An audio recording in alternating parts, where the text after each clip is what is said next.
Well, ladies and gentlemen, welcome to a petrol station with the SVR, the perfect place to start the video.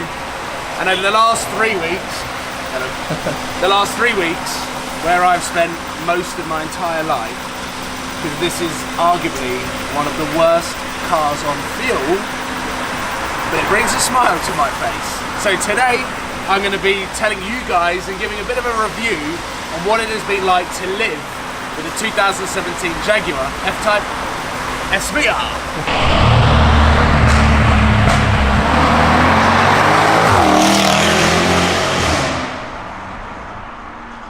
I have finally got round to filming this car. Jaguar delivered this to me on the 14th of December, and over the Christmas period I have gotten to grips with it and put around 2,000 miles on this car. Like I mentioned in one of my other videos, I hope Jaguar are alright with that. This is actually the exact same car that Sam drove from Le Mans to Goodwood whilst I was driving the BMW M2.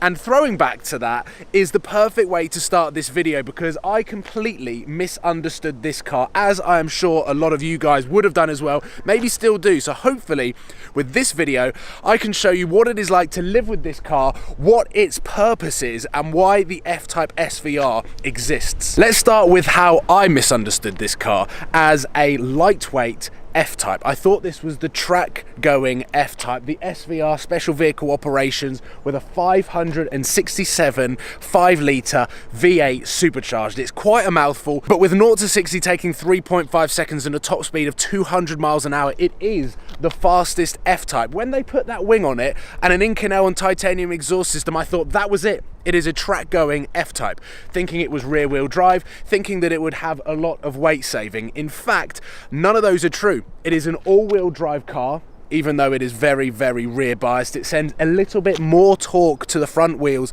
than the original F-Type all-wheel drive. But Jaguar claim the SVR to be an amped up F-Type, taking all of the best characteristics, making them that little bit better, but not compromising on its usability, and making it one of the greatest dailies, if you've only got a girlfriend or a wife or one friend, in the world, because it is a 2-seater. Not a crazy amount of storage in the cabin, which we will get onto, but the boot is fantastic. So it definitely falls under the category of a super GT car. And the way that this is priced at £110,000, it is a direct replacement to the AMG GTS, and everyone knows how much I love those cars. So over 2,000 miles covered in this car and many more to go. Let's go for a bit of a drive, find out what I think of it, but actually put it to the test as to whether Jaguar have kept the F-Type's usability, because I need to collect a package for Dub Customs and then drive it to Dub Customs, and I have no idea whether it's even going to fit in the car. We are good to go. I haven't started the car up yet because we want to hear this car sing. Danny is joining me. He is the newest member to the Supercars of London clan, and we've got some big plans in 2018, which is going to be coming at another video. I just wanted to say that. Yeah. But seeing as your experience with cars is very similar to my early experiences with cars, because you spend a lot of time in London, one of the most prolific London supercar spotters, and you base your opinions and everything around a car on how it looks and how it sounds. Yeah. Because your experiences of being in cars is limited, minimal, as mine was. You're 21 years old. Yeah. When I was 21 years old, I was driving a Vauxhall Astra, had not driven a supercar in my life. You've at least driven a supercar, right? Yeah, yeah. So today, you're going to give your first impressions, because this is the second time you've been in this car? Third time that you've been in this car.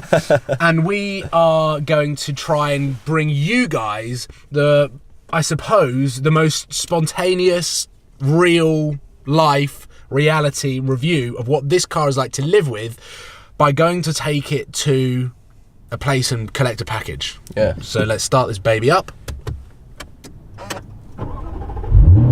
Naughty. The F-Type SVR does rev a little bit when you start it up. It almost goes vroom. Yeah. So much so that the white garage door that I've got at my mum's house has got 4 black little holes from where it just dumps fuel out on startup. Yeah, yeah. So we'll start in dynamic, because why not? Yeah. Auto start stop immediately off. Dynamic mode essentially stiffens everything up, makes this as close to a track car as possible. Exhaust valves are open. Let's quickly touch upon the exhaust because it is by far the F-Type SVR's party trick. Agreed. Half titanium, half Inconel. Everyone knows the importance of Inconel from my Hurricane exhaust, that it is a massive weight saving. So much so, 25 kilograms have been saved just from the exhaust system.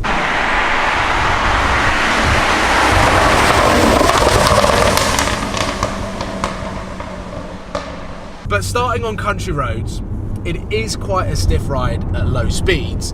However, you've got a fantastic, nearly 600 PS powered engine in the front. So the weight distribution is fantastic. And inside the cabin, you're just surrounded by luxury materials, Alcantara. It is really nice. The stitching is beautiful. The seats are amazing. However, for quite a big car, quite a heavy car, do you think it could be a little bit bigger inside?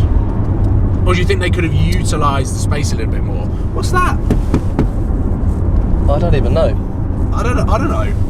Somewhere for the radio. I feel like it has a purpose, but I have no idea what it is. But anyway, let's put it into sport mode. Jeez. Sounds so good.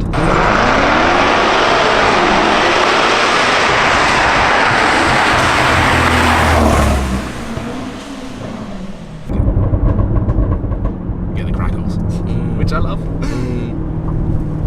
On country roads, it is almost impossible not to floor it everywhere because with traction control fully on, gives you so much confidence to put it through corners because you know that this car's going to grip. And where Sam from Seen Through Glass had this car during the hottest period of 2017 when it was around 35 degrees and we were travelling between northern Italy, south of France, and some of the most beautiful parts of the world. The tarmac was always boiling, the tyres were always to temperature. I'm driving this car in the worst possible conditions for the F-Type. So I'm basically experiencing it at its worst, and Sam's experienced it at his best. And one of the things that he said to me was, even though the car is lethal, it will never break traction. I think it's fair to say this car's broken traction on us a couple of times. I was about to say, a few times. We'll leave it at that. But because the tarmac is cold, it's very wet. Oh, flipping hell. And there are sort of mushy leaves on the ground. It still gives me confidence when traction is fully on to really put it into corners.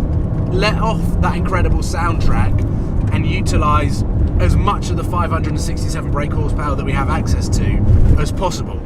And that's mad because the weight of this car is nearly 1,800 kilograms, which is heavy. So from the passenger seat, relay your thoughts of what it's like. Well, first of all, it's really comfortable, which I didn't expect.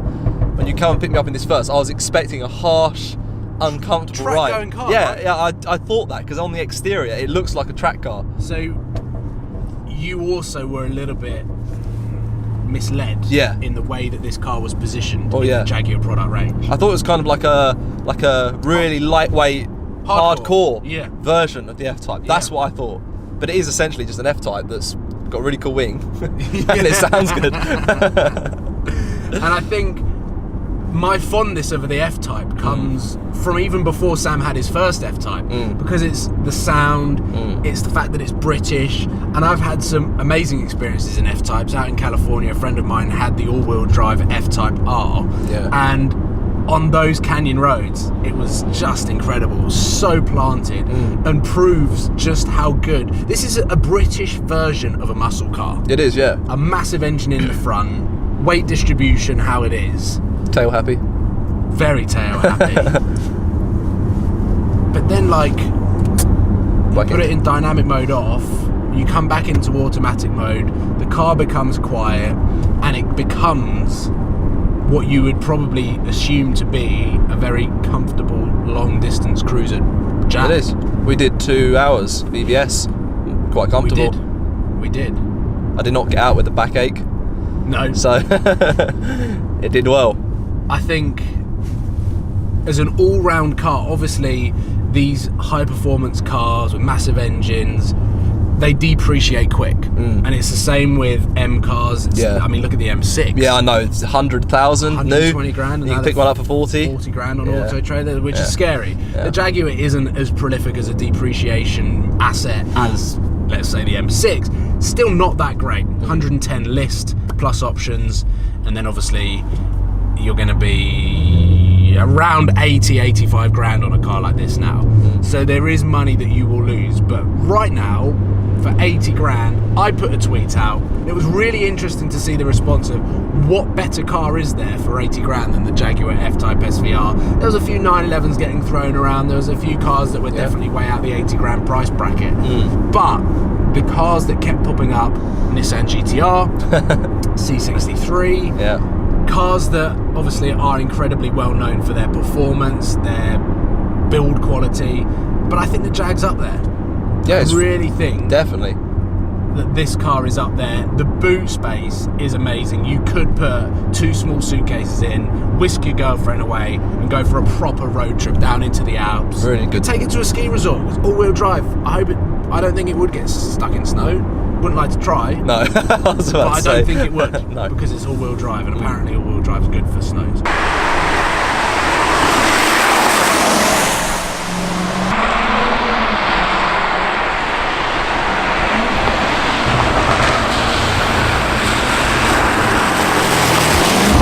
So that, in essence, is how I feel this car is as putting 2,000 miles on it.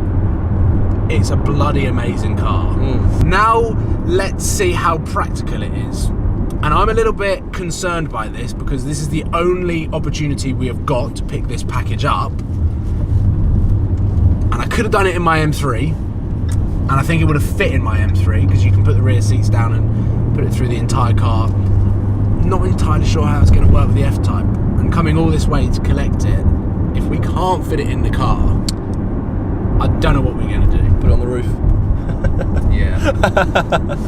So we're going to be heading to Allprint, which is a vinyl vehicle wrapping supplier of Dub Customs, and we're picking up some secret vinyl. Now, you might have seen Archie's video of his R8 getting unwrapped, and also his plan to let Dub Customs choose the colour. Now, I don't know what the colour is, but Dub have asked me, because it is 10 minutes away from my house, whether I can collect it. Because I was going up to Dub anyway today, so this is kind of en route, so I'm just doing Dub a favour. We're collecting vinyl wrap material for Archie's Audi R8, and I don't know whether it's going to fit in the car. If it doesn't fit in the car, Archie's car might not be wrapped in time. Specifically said, box it up before you show me. They were laughing a little bit. But let's try and, I think you're going to have to get in first. Yeah. And then we're going to have to work around it because it's going to have to go in the cabin. Right, do you want to hold on to that?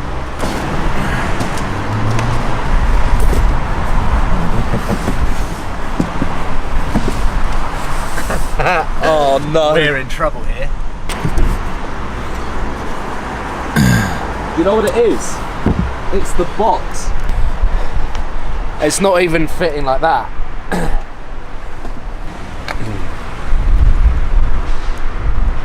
Turns out the F-Type, we're going to have to leave that here and get my M3. Oh God. Oh no, disaster.